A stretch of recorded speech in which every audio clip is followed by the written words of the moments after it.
on a organisé une conférence de presse pour aborder les thèmes suivants, donc révision du plan local d'urbanisme, mise en place de panneaux de ralentissement dans les villages et aux abords des écoles, rénovation du réseau d'assainissement au hameau sous le bois, un point d'étape sur le chantier restaurant municipal, un point d'étape sur le futur chantier de la rénovation et de l'agrandissement des vestiaires du stade municipal, et puis annoncer les inaugurations à venir concernant l'atelier du service technique, inauguration qu'on a réalisée la semaine dernière, et puis celle qui arrive, rénovation des abords immédiats de l'église, qui aura lieu le 15 juin, dimanche 15 juin, après la messe. Vous avez souhaité cette rencontre pour faire un point sur les différents chantiers en cours, les différents projets? Oui, tout à fait. En fait, on a plusieurs projets qui sont en cours et puis qui aboutissent en ce moment. Et donc, on trouve intéressant de communiquer dans la presse écrite et autres médias sur ce qui se passe, ce qui est abouti, là, ce qui s'inaugure et puis ce qui est en cours et qui va bientôt se terminer. Donc si on commence par le révision, alors c'est pas une révision, c'est une modification simplifiée du plan local d'urbanisme. Louise, est-ce que tu veux en dire un petit mot? Oui, donc c'est un projet qu'on a lancé nous, en 2024. On a été accompagné par une personne qui travaille notamment à l'ARIC, donc qui est spécialiste de ces questions-là. Et l'idée, en fait, c'était de mettre en conformité notre flux avec les contraintes qui sont imposées au niveau du SCOT et de la loi ZAN. Voilà, et en fait, en tant qu'élu, on était sensible à la question de la maîtrise en fait, de toutes les questions d'urbanisme à venir sur la commune. Donc c'est ce qui nous a amené à faire avoir cette réflexion, et donc le flux a été modifié, on l'a validé en conseil le mois dernier. Voilà, donc qu'est-ce qu'on a modifié sur les modifications? En fait, on a moins de zones urbanisables qu'avant, donc en fait, on a recentré cette zone urbanisable vers le bourg plutôt. Voilà, on a travaillé également sur des emplacements réservés qui permettent de faire des liaisons entre des zones d'habitat et le bourg. Voilà, c'est des emplacements qui peuvent être soit piétons, soit également de la voirie, voire les deux. Et on a également travaillé sur deux zones, ce qu'on appelle des OAP, qui permettent de définir en fait les règles d'urbanisme sur des zones bien précises. Voilà, en termes de cheminement piéton, de voirie, qu'est-ce qu'on souhaite comme habitat, est-ce que c'est de l'habitat collectif, est-ce qu'on souhaite qu'il y ait du jardin. Donc ça donne vraiment les grandes orientations sans que ce soit non plus très précis, ce qui permet en fait soit à la commune, soit si jamais c'est un promoteur en fait qui aménage cette zone-là, d'avoir les contraintes que nous on souhaitait sur ces zones identifiées. Plus ça veut dire quoi, OAP? OAP, c'est orientation d'aménagement programmé. Ouais. Alors si on doit résumer, c'est donc des contraintes qui vous obligent à recentrer vos constructions futures sur le centre-bourg, c'est ça? En fait, nous, on a fait ce choix-là parce qu'on estime que plus on est près des services, mieux c'est. Notamment parce qu'on veut développer aussi peut-être de l'habitat partagé pour les anciens, etc. Donc on se dit plus ils sont autonomes, mieux c'est. Donc c'est un choix que nous, on a fait, mais effectivement, on a la zone urbanisable sur le plus de 2014 était plus large. On aurait pu faire le choix d'être un peu moins centré vers le bourg, mais bon, ça reste quand même dans l'hypercentre. Après, nous, on a voulu vraiment axer cette zone vers le bourg. Et les influences de la ZAN, enfin de la loi ZAN, sur votre développement communal? Voilà, c'est surtout une question de densification, en fait, de nombre d'habitants à l'hectare. Et en fait, c'est un petit peu c'est aussi un peu ce qui a motivé, nous, notre notre réflexion autour du plus, c'est de se dire aujourd'hui, en fait, si un promoteur achète par exemple une zone urbanisable et qui ne respecte pas la loi ZAN, la densification qu'on a au niveau de la loi ZAN, ça veut dire que derrière, en fait, nous, on aura moins de marge de manœuvre en fait, pour construire. Donc, il vous reste de la marge en surface? Ouais. Il nous reste, dans la modification du PLU, on est environ à 3 hectares possibles à urbaniser. Le SCOT est en cours de révision et ça ne va pas influer sur... Justement, la démarche qu'on a faite, c'est aussi pour se mettre en conformité avec les futures règles du SCOT qui sont en train de redescendre. Parce qu'il y a beaucoup de communes qui sont en cours de révision carrément de leur PLU. Le nôtre n'était pas si loin de la conformité qui va être demandée dans le SCOT, en tout cas ce qui est envisagé en lien avec les nouvelles contraintes de la loi ZAN. Et donc on a anticipé aussi, nous, de se mettre en conformité avec le futur SCOT. C'est pour ça qu'on est parti sur aussi une réduction de notre enveloppe à urbaniser. Là, on devait avoir 6 hectares environ de visée zone à urbaniser dans l'ancien PLU de 2014. Et dans la modification du PLU, là, on a rétréci dans l'enveloppe qui nous a été allouée. Déjà parce qu'autrement ça ne passe plus en préfecture, et puis ça permet d'avoir un PLU qui va être à jour normalement en conformité en tout cas avec le nouveau SCOT. Ouais, ce qui nous évitera une révision. Donc tout ce qu'on pouvait modifier sans révision, on l'a fait dans cette modification du PLU simplifié. Et il y avait aussi l'enjeu de se dire, tant que nous on est en PLU et non pas en PLUI, donc, qui est l'équivalent au niveau la communauté de communes, en fait, ça nous permet aussi, si un jour à l'OBC il passe en PLUI, d'avoir un PLU qui correspond aussi nous à ce qu'on souhaite sur notre commune, et ça a aussi du sens pour... Vous êtes contre un PLUI? Non, pour l'instant, on ne s'est pas positionné. Il n'y a pas encore eu cette étape de positionnement des différentes communes au niveau de l'OBC. A priori, on va dire, il n'y a pas d'a priori pour l'instant, parce que le débat au sein du conseil municipal n'a pas eu lieu. Mais c'est vrai que c'est un dossier qui n'est pas facile à discuter, ou en tout cas, on a du mal à cerner toutes les perspectives que ça peut entraîner. Donc c'est un sujet qui est questionnant. Mais il faut qu'on ait cette discussion en conseil municipal pour pouvoir se positionner en tant que commune, parce que dans le PLU, il y a une minorité de blocage que je ne connais plus, mais il me semble que c'est, je crois, 30%, aux alentours de 30%. Un tiers, c'est ça, un tiers. Si un tiers des communes ou un tiers de la population représentée vote contre le PLUI, finalement le PLUI ne se fera pas. Donc nous, on est en discussion, on va dire, pour l'instant. Et donc cette réforme du PLU, par rapport au public, ça se passe comment? Le public va être consulté, il y a des réunions publiques, comment ça se passe?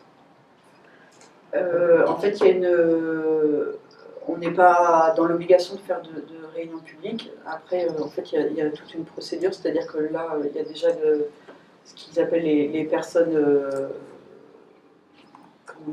compétentes qui sont questionnées. En fait, on leur a envoyé notre projet de modification. Voilà. Donc ça concerne notamment le SCOT, la préfecture, etc.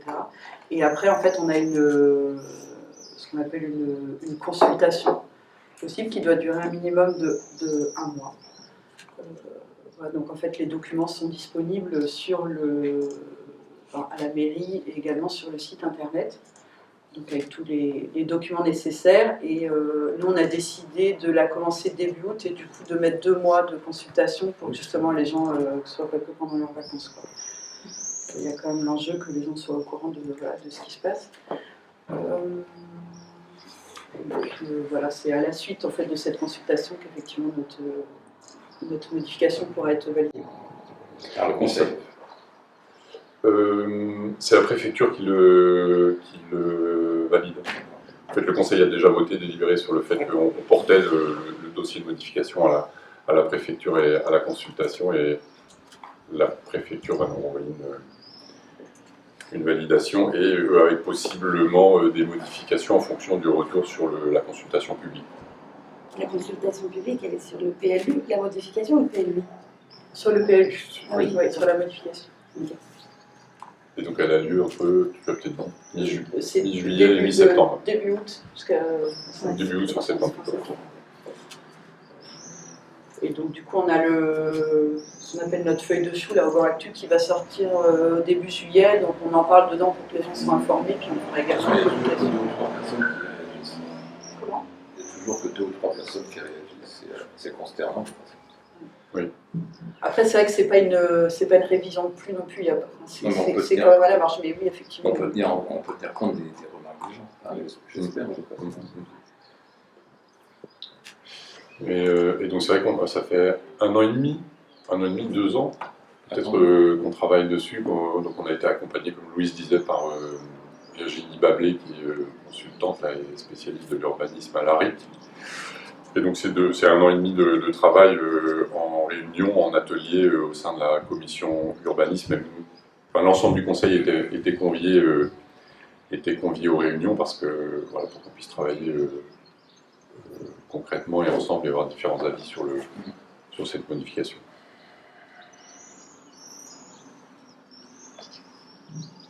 Ça me va.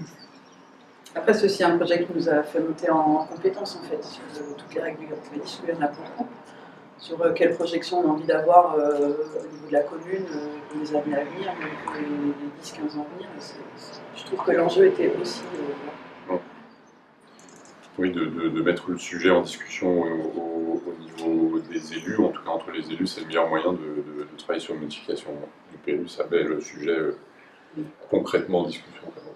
Et c'est intéressant parce que la commune d'Augan n'a aujourd'hui plus de lotissement en cours ou de projets d'habitat en cours, et là ça permet de clarifier pour les 10-15 prochaines années le potentiel de projets d'habitat et là où auront lieu les projets d'habitat, et voir vers quelle orientation, quel type d'habitat on souhaite engager la commune. Il y a de la demande sur Augan? Oui. Oui, il y a un manque de logements en locatif sur la zone. On peut estimer un manque de logement. C'est pas facile. C'est que sur Baignan, c'est 200 logements, mais sur Baignan, il manque 200 logements. Ouais. Alors, je sais pas comment est-ce qu'ils estiment. on a fait ça hier. Ouais. Enfin, c'est peut-être des chiffres qui sont balancés comme ça, mais c'est difficile à estimer, mais c'est vrai qu'il y a une demande, surtout pour du locatif là. Pour des petits logements surtout. Après, il y a le SCOT qui définit un taux de développement de nombre de logements auxquels les communes ont le droit, sur lesquels les communes peuvent se référer en fonction de la démographie du territoire. Donc c'est peut-être ce chiffre-là. Nous, on est effectivement sur un nombre de logements de plus 6 logements, un besoin de plus 6 logements par an. C'est même pas un besoin, c'est un... Théoriquement, en tout cas, Oui, ce qui est défini dans le SCOT, c'est plus 6 ou 7 logements par an. Donc, finalement, sur 10 ans, on est plutôt à plus 70, et sur 20 ans, plus 150. Si la démographie continue comme elle évolue aujourd'hui. On a régulièrement, par contre, des demandes en mairie sur des gens qui recherchent des locations. Donc, ça donne un peu aussi un indicateur de besoin de logement.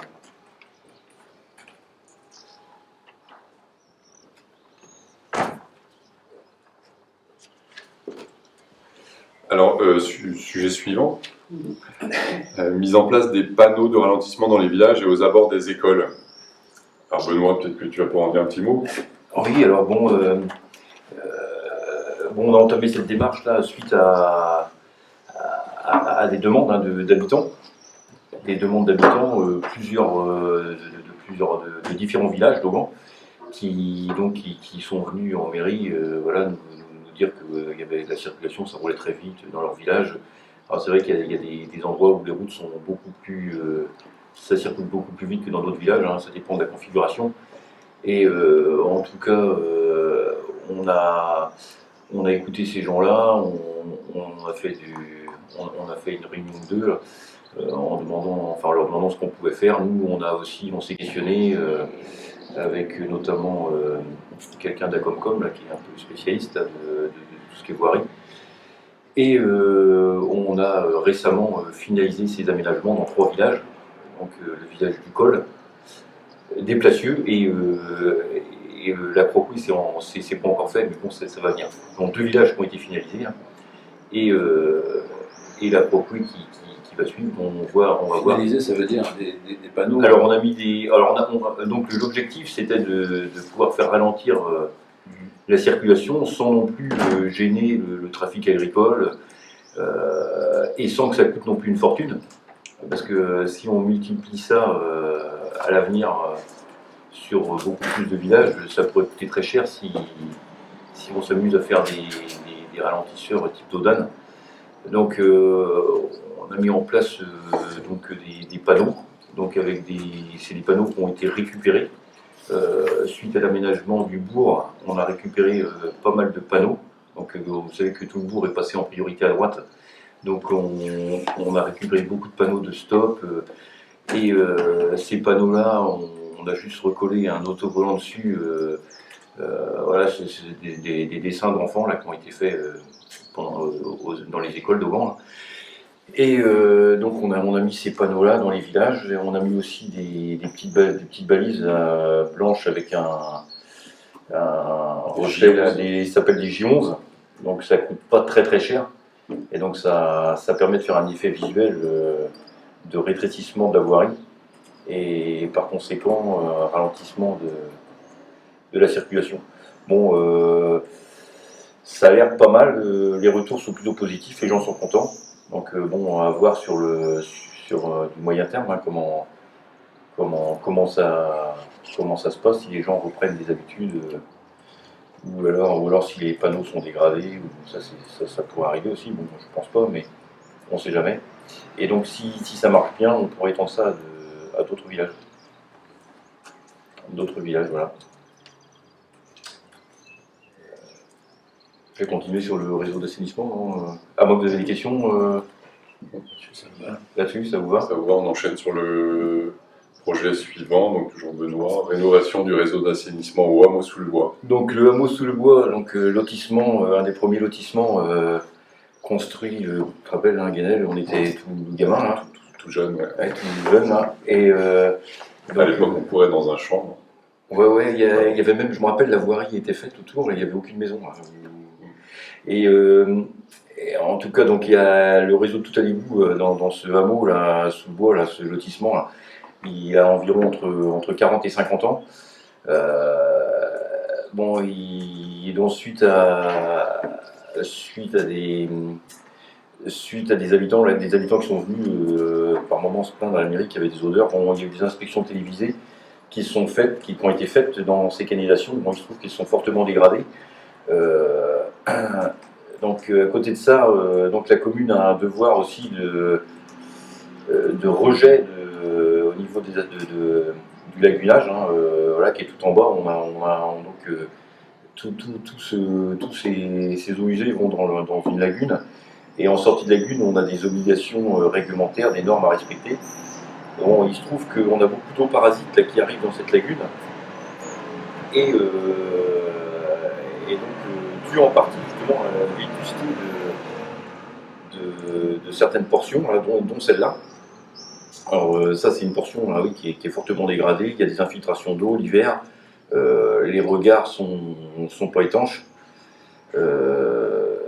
Donc tout ça, ça va être, c'est en cours d'étude avec notre bureau d'études là qui a été recruté, qui s'appelle le West Concept Réseau et qui est basé du côté de Boulon. Hein.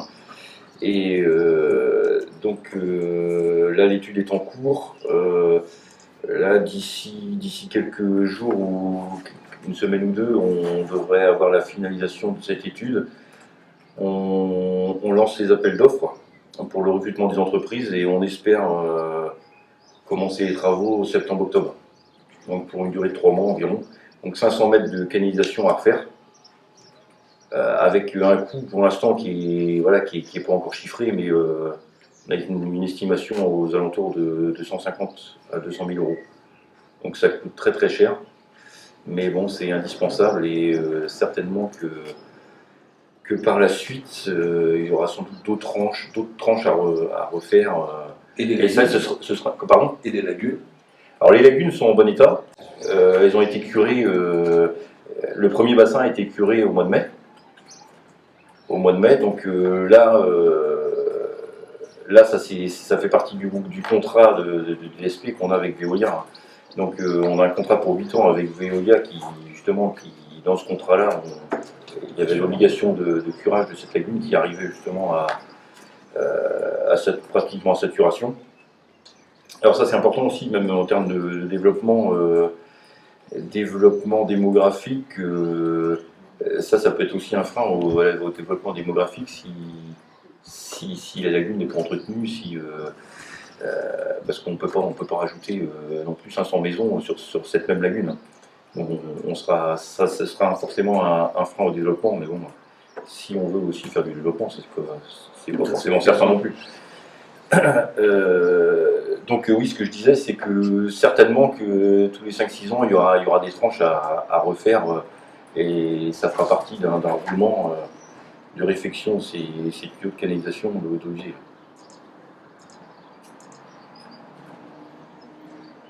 Donc voilà. En investissement, cette année aussi, on a investi dans un dégrilleur automatique au niveau de la lagune pour faciliter la gestion des déchets qui arrivent Par le biais des eaux usées. par le biais des eaux usées. Plastique, Lingettes, et autres déchets. La lagune, c'est la seule solution. Pour l'instant, c'est la solution.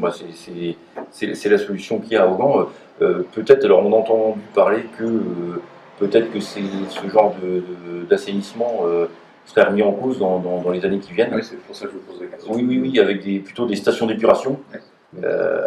Voilà, sans doute ça va évoluer. Hein. Mais donc là, il faudra sans doute un engagement aussi de l'État en termes de subventions pour financer ce genre d'infrastructure qui coûte très très cher. Ah oui, alors mais là sur plusieurs communes, ça peut être compliqué parce que relier physiquement les différents assainissements entre Augan et Campignac, vous parlez de Campignac, je ne sais pas pourquoi, mais enfin entre Augan et Campignac, il se trouve qu'il y a une butte à monter là. Et l'assainissement, on cherche plutôt à faire du gravitaire, à aller vers le bas.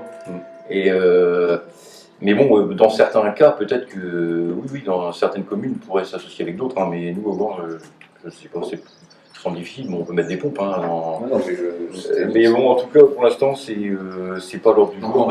Et il n'y a rien d'obligatoire non plus. Elle est située où, cette lagune? Elle est située sur la route de Guerre, à droite, juste avant le village de la Croix-Couée. D'accord. Ouais, on dirait presque des étangs. Vous pouvez aller vous baigner, vous allez voir ce que ça fait. Mais ce qu'il y a, c'est que la situation d'aujourd'hui, c'est que la lagune d'Augan est toujours au nord. Au nord, les rejets sont bons. Les rejets sont bons. Il s'agit effectivement de curer les bassins, d'assurer une maintenance en fait sur l'existant. Mais c'est sûr, et il y a encore du potentiel de raccordement de nouveaux usagers avant d'arriver à saturation de la lagune.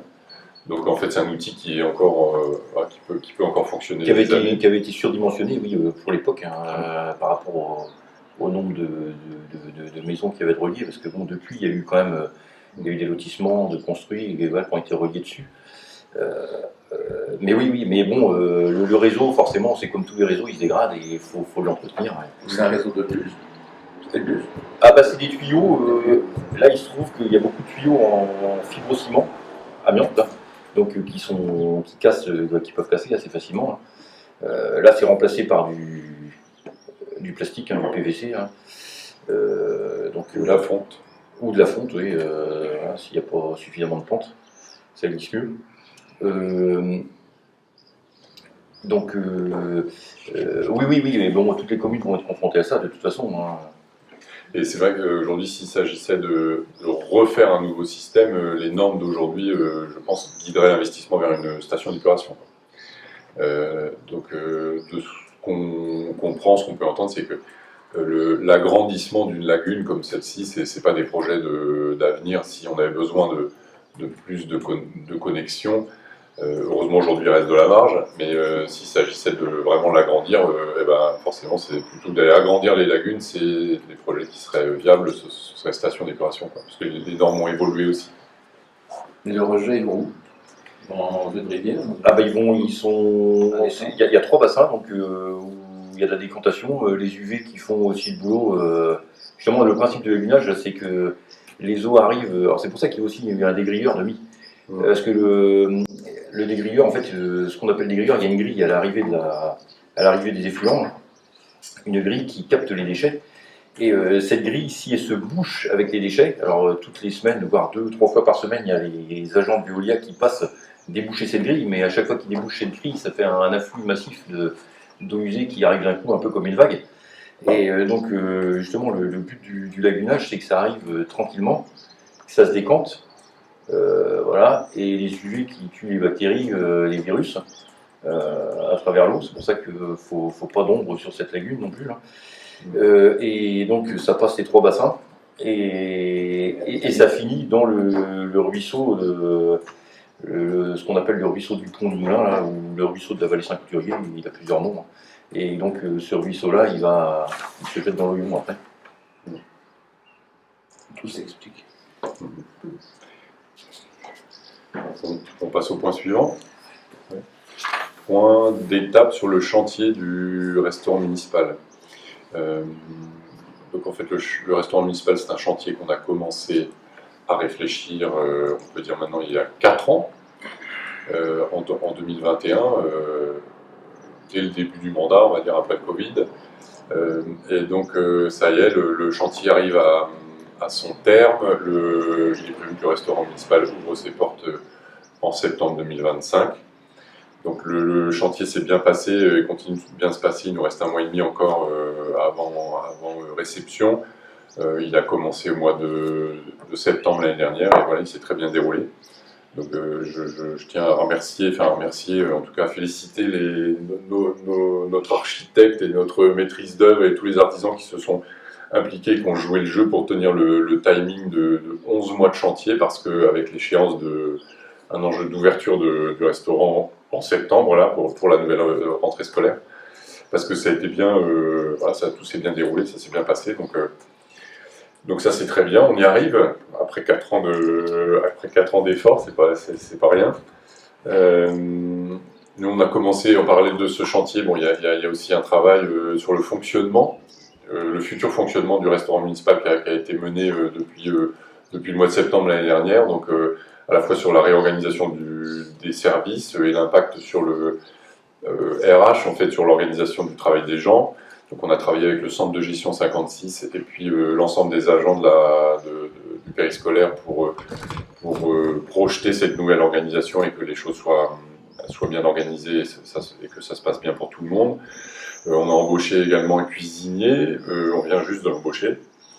Je crois qu'on peut communiquer son nom, son prénom. Aujourd'hui c'est officiel, ça a été fait au conseil municipal le mercredi. Ouais.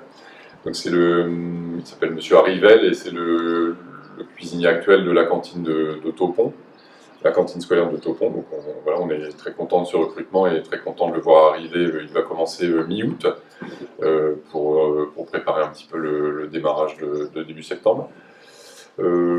Voilà, on a travaillé aussi avec le comité cantine qui assurait le suivi et la mise en œuvre du projet, qui est constitué de parents d'élèves, d'agents et puis d'élus. On a travaillé sur la question des approvisionnements en collaboration avec le groupement des agriculteurs bio 56, le GAB, pour aller chercher puis commencer à démarcher et s'organiser avec un approvisionnement au maximum local, auprès de producteurs locaux, en circuit court, avec des objectifs sur les repas, d'aller à minima déjà respecter la loi Egalim, qui est de 20% de produits bio et 50% de produits durables. Donc nous on est parti, on a travaillé sur une charte alimentaire qui vient définir 50%, on va un démarrage avec 50% de produits bio, qui permet de répondre à la fois aux 20% de bio et 50% durable de la loi Egalim. Donc on part sur ces objectifs-là, donc on a travaillé avec le GAB pour aller commencer pour aller, voilà, chercher les producteurs locaux qui pouvaient fournir un circuit pour la commune. Donc on a eu pas mal de réponses, hein.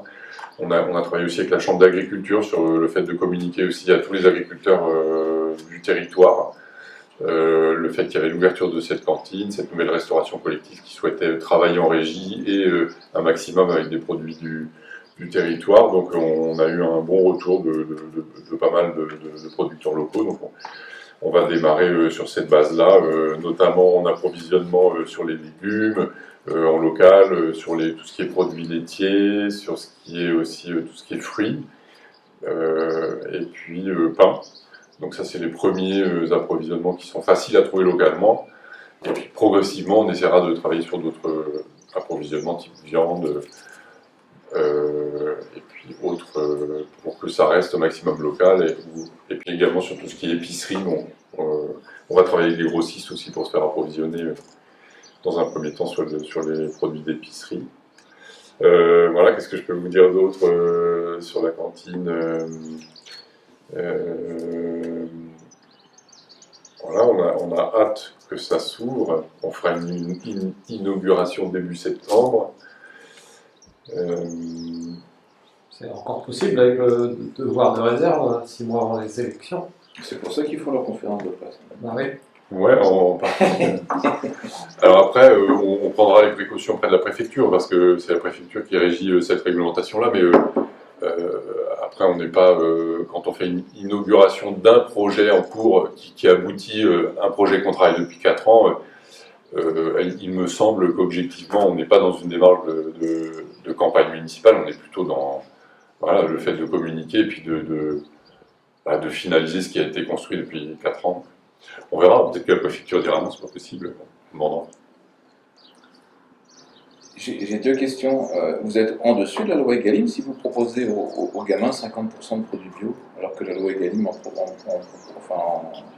impose 20%. En fait, il y a 2 critères dans la loi Egalim. C'est 20% de produits bio, 50% de produits durables. Là, vous êtes à 50% de produits bio, si j'ai bien compris. Oui, mais il se trouve que les produits bio sont considérés comme des produits durables. D'accord. Donc ça permet d'être à 50% de produits bio, ça permet de répondre d'office aux critères de la loi Egalim, 50% de produits durables également. Ça répond aux 2 critères. D'accord. Et il se trouve qu'en produits durables, notamment, finalement, les productions bio répondent toutes, et la plupart des produits en circuit court qu'on peut trouver localement sont des produits bio. Pas que, mais c'est quand même une grosse majorité. Et dans le projet du restaurant scolaire, il y avait le portage à domicile et puis l'accueil des personnes âgées qui le souhaitaient. Oui. Ça en est où, ça? Alors, donc, l'idée, c'est de commencer dès septembre avec la possibilité d'ouvrir la cantine aux aînés, donc qu'ils puissent venir manger sur place. Dès le mois de septembre? Oui. Alors, peut-être pas dès la rentrée, mais on va s'organiser avec le cuisinier et puis on va commencer à communiquer sur le fait qu'on ouvre la cantine et puis qu'il puisse y avoir des personnes âgées, des aînés ou même des parents d'élèves, y compris des parents d'élèves, même qui souhaiteraient venir manger à la cantine quelques fois, puissent venir. Pour quel prix? Alors ça, c'est la partie il faut qu'on fixe un prix. On ne l'a pas encore fixé. Pour ne pas concurrencer, si je reprends le débat du conseil municipal, c'est pour ne pas concurrencer les restaurants locaux. Oui, tout à fait, oui. Alors, effectivement, il n'y a pas qu'une question de prix dans l'histoire de concurrence. Je pense qu'il y a une question de venir manger à la cantine au milieu de 70 enfants. C'est quand même pas la même chose que d'aller manger dans un restaurant. C'est pas le même menu. C'est pas le même menu. Donc on va dire, je ne crois pas qu'on soit quand même sur un terrain de concurrence directe et même sur les mêmes choses quand on parle d'aller manger au milieu des enfants de 70 personnes. Voilà, mais bon, quand même, il faut aussi en tenir compte. Et sur la commune, notamment, il y a un restaurant qui est de champ commun. On en a déjà discuté. Il n'y a pas il ne me semble pas qu'il y ait de ressentiment du champ commun qui pense que l'ouverture du restaurant municipal aux parents et aux personnes âgées va venir porter une concurrence sur leur activité de restaurant. Mais bon, il faut en parler. Et le portage? Et le portage, donc on a dit qu'en fait on commencerait à travailler avec le cuisinier là, à partir du mois de septembre. On a mis cette question-là dans sa fiche de poste pour qu'il puisse nous aider en fait à développer cette partie portage des repas pour les anciens je ne sais pas, échéance peut-être de 6 mois, 1 an, on pourra sans doute proposer des repas pour les anciens.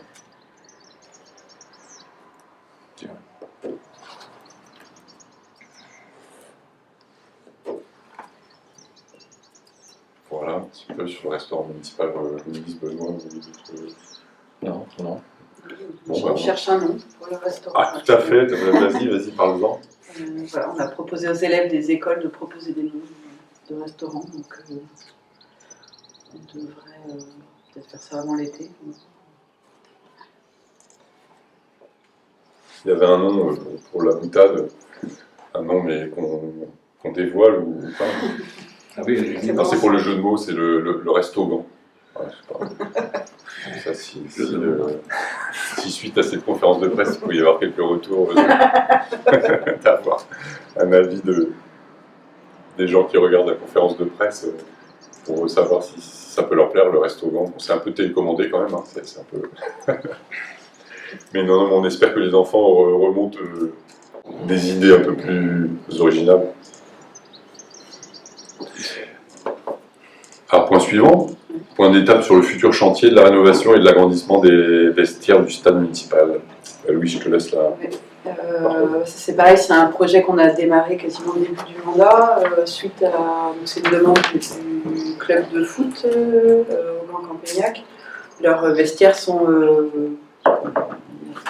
dégradés et ne répondent plus aux attentes, notamment parce que maintenant il y a des équipes féminines en fait au sein du club, donc voilà, il faut un peu plus de vestiaires. Il y en a 2 actuellement et l'idée c'est d'avoir 4 vestiaires.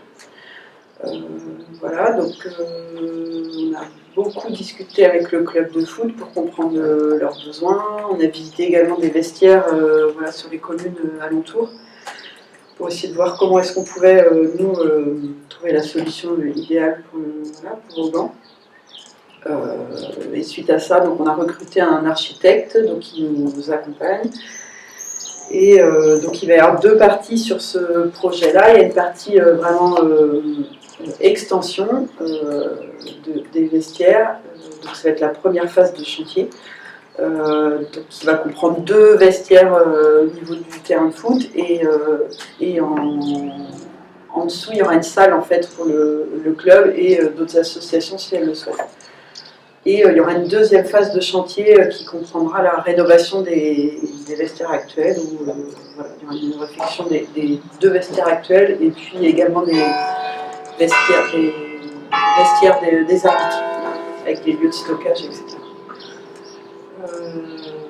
Voilà, au niveau du planning, donc là on est en train de finaliser le dossier pro pour lancer l'appel d'offres au niveau des entreprises. Donc l'appel d'offres devrait avoir lieu au courant de l'automne et on espère un démarrage de chantier au mois de janvier.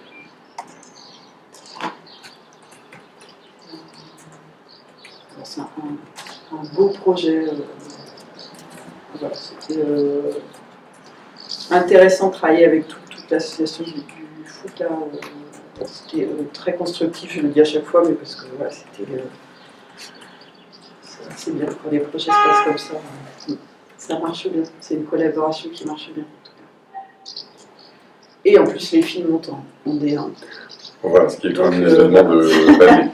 C'est ça, donc ça ne fait que renforcer notre idée de projet. Durée des travaux, je ne me souviens plus. Alors là, du coup, vu qu'on va phaser, les travaux vont durer normalement 8 mois. On devrait être prêt pour septembre 2026. Si toute la phase en amont se passe comme prévu, c'est ce qui est en tout cas prévu sur le plan. Et donc la 2e phase qui a été retardée pour cause de finances, c'est ça. Elle démarrera quand? C'est à cause des 150 000 € du conseil départemental. Ouais. Donc il y a une partie des subventions qui n'existe plus au niveau du département, donc ce qui nous a fait nous questionner, nous, effectivement, sur le reste à charge pour la commune. Et d'où le choix de phaser ces travaux-là. Et donc la 2e phase, on attend de voir si les aides reviennent aussi. Si les aides ne reviennent jamais. Ouais. Donc il va falloir qu'on trouve d'autres solutions. Mais en termes d'aide aussi, ça reviendra. En termes d'aide aussi, le fait de phaser permet d'aller chercher 2 fois la même aide. C'est-à-dire que, notamment, on a la préfecture qui donne une DETR et qui peut donner de la DETR, subvention DETR, subvention décile. On a une subvention DETR sur la première phase de l'extension. Et une fois cette phase terminée, quand on lancera la phase rénovation, on pourra aller ressolliciter la préfecture pour avoir une subvention décile.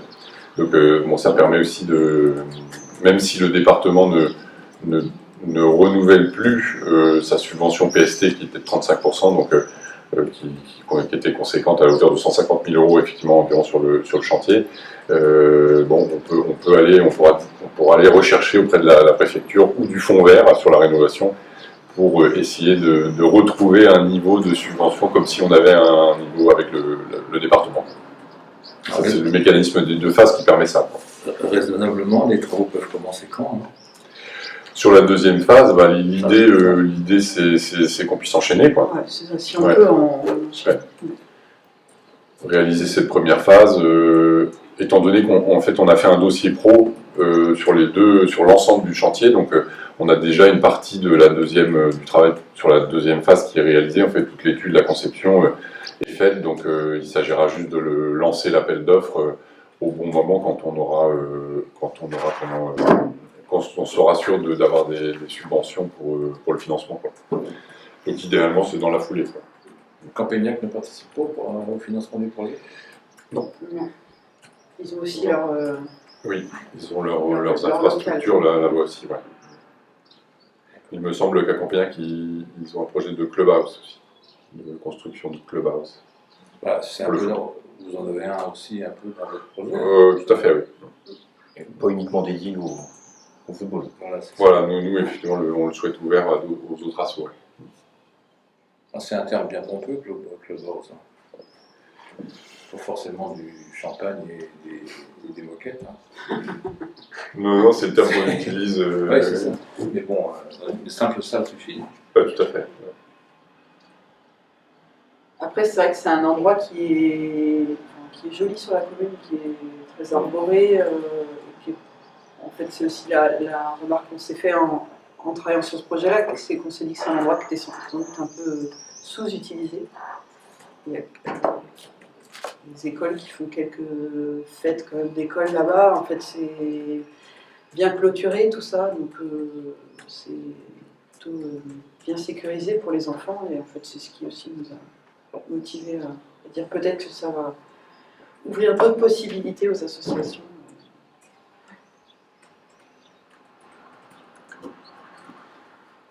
C'est bon pour vous pour ce point. Alors ensuite, on annonce l'inauguration du chantier du nouvel atelier du service technique, mais qui a déjà eu lieu vendredi dernier. Est-ce qu'on fait un point, si on peut faire un point sur cet atelier service technique, nouvel atelier? Donc c'est un projet qu'on avait commencé il y a 2 ans et demi, 3 ans presque.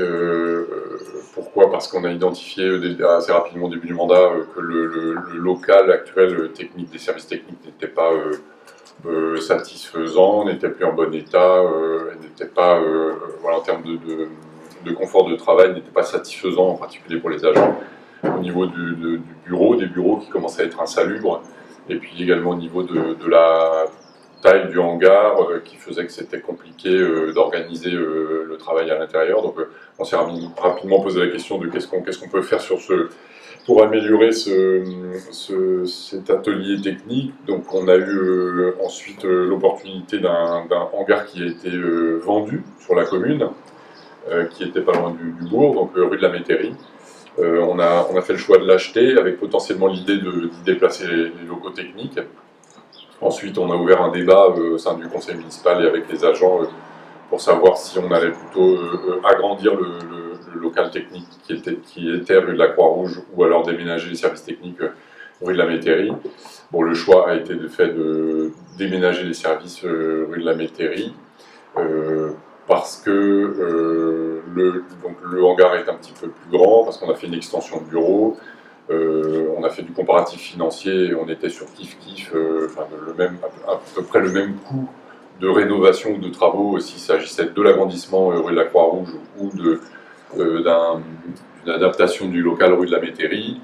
Donc au niveau financement, c'était un peu la même chose, mais il y avait une question qui a joué beaucoup, c'est la question du foncier, parce que là on est sur un foncier assez intéressant et important pour des perspectives de foncier communal, puisqu'on est en centre-bourg, l'ancien local est en centre-bourg, juste en dessous de la prairie, au niveau de la départementale, donc c'est une zone intéressante où il peut y avoir potentiellement de l'habitat ou des infrastructures qui pourraient être bien placé au niveau du centre-bourg, donc, alors que le foncier là-bas du nouvel atelier technique est à la fois pas loin du bourg, du centre-bourg, mais voilà, moins important en termes de foncier, donc ça a joué dans le fait qu'on choisisse de déménager.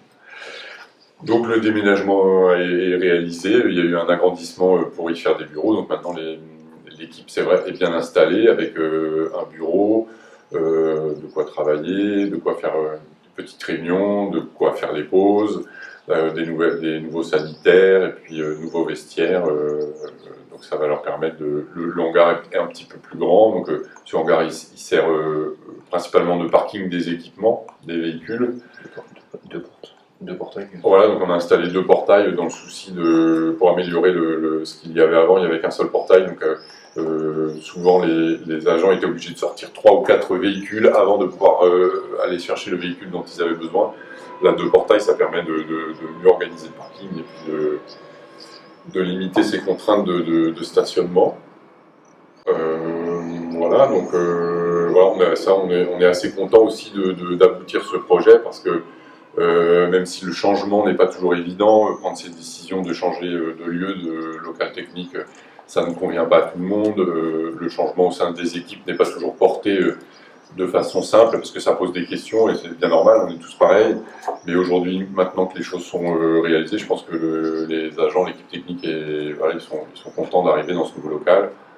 Ça permet d'épurer aussi un historique de bazar et de bordel, si je peux dire ça comme ça, qui s'accumule dans un local au fur et à mesure des années de vie, et que là on repart à neuf, quoi. C'est-à-dire on a pu nettoyer, emmener tout ce qui n'était pas utile à la déchetterie, donc ça vient alléger l'environnement de travail et des agents et de la municipalité, donc je pense que voilà, c'est une bonne chose. Après c'est un projet c'est vraiment tout récent l'installation, donc on va laisser, je pense, quelques mois, et puis il y a encore des petites améliorations à faire. Voilà, on va leur laisser le temps de bien s'installer, et puis on essaiera d'améliorer encore un peu, de finaliser leur petit travail dans les prochains mois. Sujet suivant. Rénovation des abords immédiats de l'église. L'inauguration a lieu ce dimanche à 11h30. 11h30 après la messe. Je laisse Benoît nous repeindre un peu le contexte, l'histoire. Bon, suite à plusieurs tranches de travaux qui ont eu lieu sur l'église depuis environ une dizaine d'années. Donc il y a eu la tranche sud avec le clocher, puis là sur ce mandat-ci la tranche nord, la partie nord qui a été rénovée. Il restait les allées qui étaient quand même assez dégradées. Il y avait une demande de la population, des gens qui fréquentent l'église, d'avoir une rénovation. Et puis c'est vrai que l'église, c'est quand même le monument phare de la commune. Mais l'église elle est un peu plus haute, même 36 mètres. Le coq il est à 36 mètres d'auteur. Et donc elle se voit de très loin. Une commune sans église, c'est plus vraiment une commune. Et en tout cas, ça tient, c'est un monument. Ça fait citation, ça. Ah oui, c'est une bonne citation. Commune sans église. Donc la municipalité a écouté la population, et puis donc a entrepris la rénovation du pourtour de l'église. Donc ça a été pensé pour avoir un minimum d'entretien. voilà, pour les agents communaux. Et donc, bon, les entreprises locales qui ont participé, donc l'entreprise Moiseau, qui a fait les allées en béton désactivé, Moiseau TP. Ça s'écrit Moiseau avec un Z, M-O-I-Z-O. avec un Z comme un oiseau. Ouais, et puis le pépiniériste de Serran qui a fait tout le dessin là, de l'aménagement paysager et qui a fait la fourniture de tous les végétaux. Donc bon, le travail a été fait à ce niveau-là, autrement partie paysager par les agents communaux. Donc voilà, il faut attendre quelques années pour que ça soit un peu plus beau, ça va pousser. Mais bon, les gens sont plutôt satisfaits, les retours sont positifs. Et puis ça met en valeur le monument aussi. Donc voilà, on est plutôt content de ce travail. Alors oui, juste en même temps, on en a profité pour remettre en place les deux croix qui ont été enlevées sur le portail à l'entrée de l'église, là, de la grande porte. Là. Donc je ne sais pas si vous avez remarqué ça. Et les deux croix, bon, ils avaient été perdus, ils avaient été démontés. Et retrouvés dans le fameux atelier. Oui, voilà, on les a retrouvés dans le fameux atelier. Et donc on en a profité pour les remettre. Et puis donc voilà, restaurer le patrimoine, ça nous tient à cœur. Et l'entretenir, au moins, ce qui nous a été légué, c'est important que ça poursuive et que les générations futures puissent avoir ça en bon état. Et puis, moi, je voulais rajouter aussi que cet espace, en fait, est vraiment en centre-bourg. Voilà, c'est vraiment l'espace, le point le plus central du bourg. Et c'est vrai que c'est un espace vert, on l'appelle aménagement des abords de l'église, mais moi, je pense que ça va plus loin que ça, parce que ça permet de réaménager l'ensemble du bourg, un peu, de renaturer autour de cette place centrale. Et ça redonne un peu, comment dire, un peu ça rend plus beau l'ensemble du centre-bourg là, de cet endroit-là. Le cheminement piétonnier dans le bourg. Voilà, ça va au-delà de juste l'église, c'est vraiment, ça rayonne un peu en termes d'aménagement sur le reste du bourg. Quoi. Il y a plus de gens à utiliser d'ailleurs maintenant. Oui. Et puis on peut imaginer peut-être aussi, on peut imaginer peut-être dans les 5, 10, 15 ans à venir, de réaménager toute la partie aussi entre l'église là, et la mairie. Oui. Et voilà, pour harmoniser un peu tout ça, quoi. Et bon, là pour l'instant, ça va rester comme ça, mais on peut imaginer que ce qu'on a fait pourrait être une première tranche d'un aménagement plus global, qui soit fait dans les 10-15 ans à venir. Notamment avec une orientation de renaturation aussi du Végétalisation, de ce centre-bourg. En fait, on a la chance à Auban d'avoir des équipements municipaux très centrés.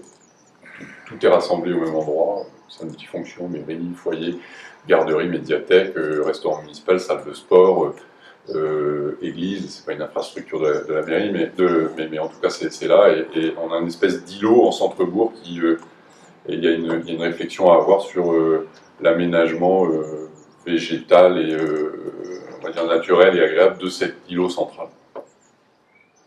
Donc la place qui est entre l'église et la mairie en fait partie. Le coût, pardon. Le coût, alors j'ai plus les chiffres exacts en tête, mais c'est entre 60 et 70 000 euros le coût de ces travaux. Donc on sait que la partie voirie là, des allées, là, donc béton désactivé, bon, c'est vrai que ça coûte assez cher. Donc ça représente les 2/3, voire les 3/4 du budget global de cet aménagement. Mmh. Et bon, on pourra vous fournir les chiffres plus précis. On fera un bilan au conseil municipal du 5 juillet là-dessus.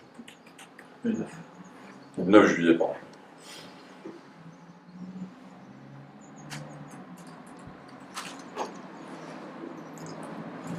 Et peut-être un petit mot de conclusion. Donc, ouais, on est content de pouvoir vous parler, de communiquer sur ces différents projets aujourd'hui parce que on voit que beaucoup de projets qui ont été lancés depuis le début du mandat commencent à aboutir aujourd'hui. Donc pour nous, c'est quand même satisfaisant en tant qu'élu d'avoir travaillé parce que on a travaillé ces 3-4 dernières années sur la conception, la réflexion et la mise en place de ces projets. Donc on est satisfait aujourd'hui de voir que ça aboutit. Donc c'est important, c'est vrai qu'on a démarré nous le mandat, ce mandat a démarré avec le Covid.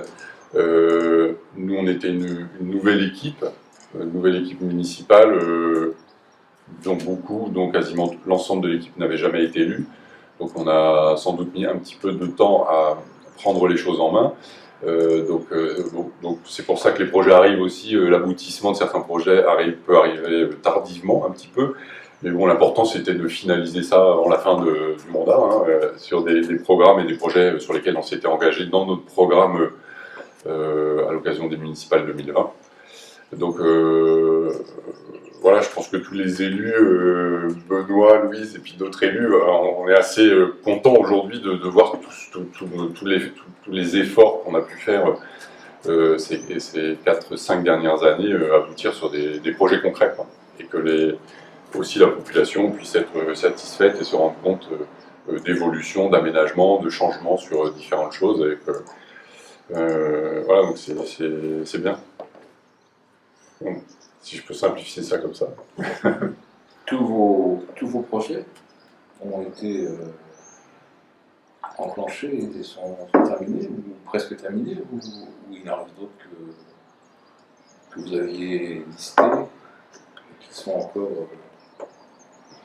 Alors justement, on a commencé à faire un bilan là-dessus, de pouvoir, c'est très intéressant pour nous de faire le comparatif de ce qui avait été discuté, énoncé lors de la campagne 2020 et de voir là où on va aboutir en 2026. Et on ne l'a pas fait encore précisément, mais on va le faire. Mais en tout cas, en regardant ça sur les grandes lignes, oui, on est plutôt content parce que la plupart des projets dont on avait parlé sont mis en œuvre ou ont été mis en œuvre. Il y a le projet de rénovation extension des vestiaires du stade, bon, qui n'est pas encore démarré, mais qui va démarrer puisque une grosse partie du travail a été fait en amont de la construction. Donc ça va se dérouler sur la fin du mandat et le prochain mandat. Mais en tout cas, les choses sont lancées. Les choses sont financées aussi. Le projet est financé. Donc, non, on a presque fait le tour. Hein, parce qu'il y a pas beaucoup de projets ou de promesses dans le programme qu'on a pu faire qu'on n'a pas mené à bout. L'atelier du service technique, ça ne faisait pas partie du programme. On n'avait pas identifié ce besoin-là. Donc c'est vraiment en prenant la mairie et puis en prenant l'organisation avec les services techniques, on s'est rendu compte que oui, il fallait faire quelque chose sur la rénovation de l'atelier des services techniques. Est-ce qu'il y avait d'autres... Est-ce que vous avez en tête Louise ou Benoît Ah voilà, tout à fait. Il y a un projet aussi sur lequel dont on avait beaucoup parlé, c'est le médecin. Trouver un médecin et installer un cabinet médical avec un remplacement, un renouvellement, un nouveau médecin ou des nouveaux médecins qui arrivent sur la commune. Donc ça, clairement, on n'a pas réussi à trouver le médecin. Bon. Il n'y a pas une idée d'une vidéo ou d'un petit film? Si, mais donc on n'a pas été jusqu'au bout non plus parce que aujourd'hui, pour le dire, clairement la question se pose, étant donné qu'il y a des médecins à Guerre, des médecins à Pleurmel, on n'est pas non plus, les Auganais ne sont pas non plus, d'après l'avis des médecins en premier, sont pas non plus dans une zone complètement sous-dotée. Alors c'est sûr que ça aurait été bien quand même d'avoir 2 médecins à Augan parce que ça permet de faciliter l'accès à la santé pour les anciens notamment, qui peuvent moins facilement se déplacer. Mais bon, il s'agit de compiler avec la réalité du territoire où il y a des cabinets médicaux à Plermel et à Guerre qui sont beaucoup plus attractifs pour des médecins que venir à Augan. Et puis un manque récurrent de médecins aussi, globalement. Voilà, globalement dans tout le pays. C'est le problème. Mais en tout cas, les difficultés qu'on a rencontrées sur ce projet-là, c'est qu'aujourd'hui, un médecin ne s'installe plus tout seul. Voilà, donc ça veut dire qu'il faut qu'il y ait 2 médecins et donc les médecins se dirigent plutôt vers du remplacement dans des cabinets médicaux qui existent déjà et avec qui ils vont pouvoir s'associer. Il y a eu des candidatures On en a rencontré quelques-uns, ouais. suite à la banderole que vous avez mis. Suite à la banderole, on en a rencontré 2, dont un médecin, je ne donnerai pas le nom, mais effectivement qui va s'installer plutôt dans une commune voisine, dans un cabinet médical qui existe déjà. C'est ça le motif de son refus, c'est il n'y a pas de structure pour. Il n'y a pas de structure, il n'y a pas de collaborateur avec qui il peut s'associer. Je dirais que c'est même, il n'y a pas de collaborateur en premier lieu qui est bloquant. Parce que pas de collaborateur égale pas de mutualisation du service du secrétariat notamment par exemple, pas d'organisation pour se remplacer pendant ses vacances. Et donc dans l'organisation d'un médecin ça joue beaucoup, dans le confort de travail. Donc vous abandonnez l'idée. Alors on n'abandonne pas complètement, dans le sens où si demain un médecin arrive à la mairie et dit bonjour, moi j'ai vraiment envie de m'installer à Augan, on va lui dire mais pas de problème. Surtout qu'on a acheté en fait une maison qu'on peut aménager en cabinet médical, mais donc oui, si un professionnel arrivait, là dernièrement on a eu contact avec un dentiste, un chirurgien dentiste, je l'ai appelé ce matin, donc qui cherche à s'installer sur la zone, donc il a sollicité plusieurs communes. Donc moi je lui ai fait part, je lui ai expliqué qu'on avait un local qui viendra sans doute visiter, et puis voilà, est-ce que ça veut dire qu'il va s'installer là? J'ai bien aussi entendu que lui il aimerait s'installer, il a des objectifs de développement pour s'installer avec un collaborateur, parce que travailler tout seul c'est compliqué aussi pour lui, donc aujourd'hui, on n'a pas de maison médicale et on a fait le choix de ne pas engager des frais pour construire une maison médicale sans avoir des professionnels de santé avec qui collaborer. Parce que monter une maison médicale, ça chiffre à 1 million, 1,2 million en financement. Donc il y a des communes aussi qui se sont un peu cassées le nez, qui ont monté la structure foncière et bâtie et puis qui derrière ont les mêmes difficultés pour trouver des médecins. Donc, nous, il s'agissait plutôt d'aller chercher des médecins et de co-construire avec eux un projet de maison médicale. Voilà. Mais ça n'a pas été ça. Peut-être quand même un dentiste. Peut-être un dentiste. Alors peut-être, j'ai eu ce matin un échange avec un chirurgien dentiste qui cherche à s'installer dans la région. Et qui va venir visiter. Et potentiellement qui va venir visiter une fois qu'il aura fini de prospecter sur d'autres communes. Ça fait pas mal.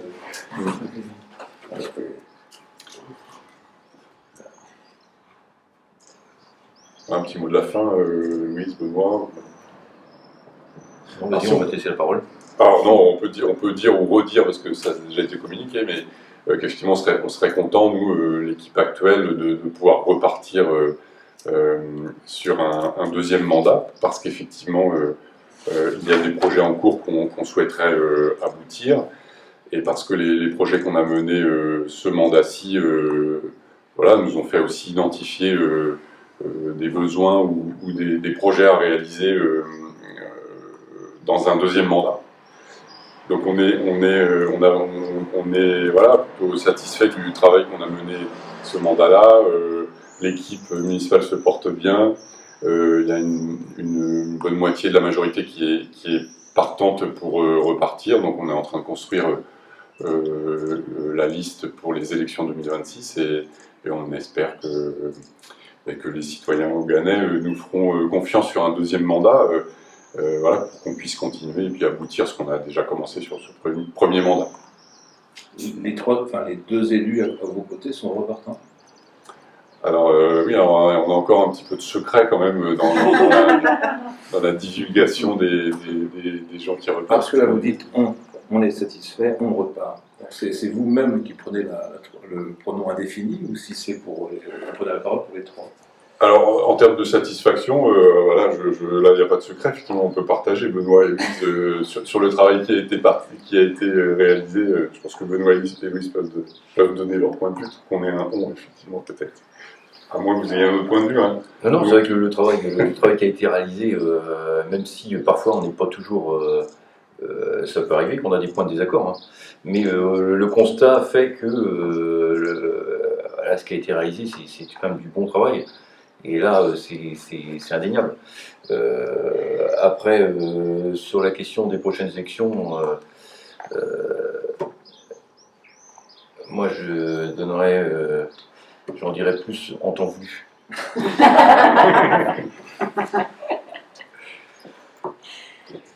Et Louise, un petit mot, toi, un regard sur le travail qu'on a réalisé. Oui, après c'est aussi, en fait, je trouve que la temporalité au niveau de la municipalité, voilà, les choses mettent du temps à se mettre en route, à se faire, mais après, il y a quand même comme tu disais tout à l'heure, c'est satisfaisant quand les choses commencent à sortir de terre, et voilà, ça fait quand même un an là, où les choses sortent de terre, et effectivement, pour le moral des élus, ça fait du bien. Après, voilà, moi je dirais que sur ce mandat-là, en tout cas moi j'ai trouvé intéressant, c'est aussi voilà, de rencontrer d'autres élus, des gens que je ne connaissais pas forcément, d'apprendre à travailler ensemble, d'apprendre à écouter, à partager, à confronter nos points de vue, et c'est vrai que c'est une belle aventure.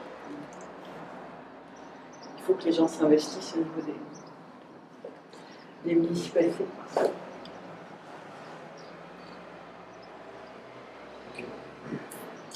Voilà, messieurs. Merci. Merci pour votre présence.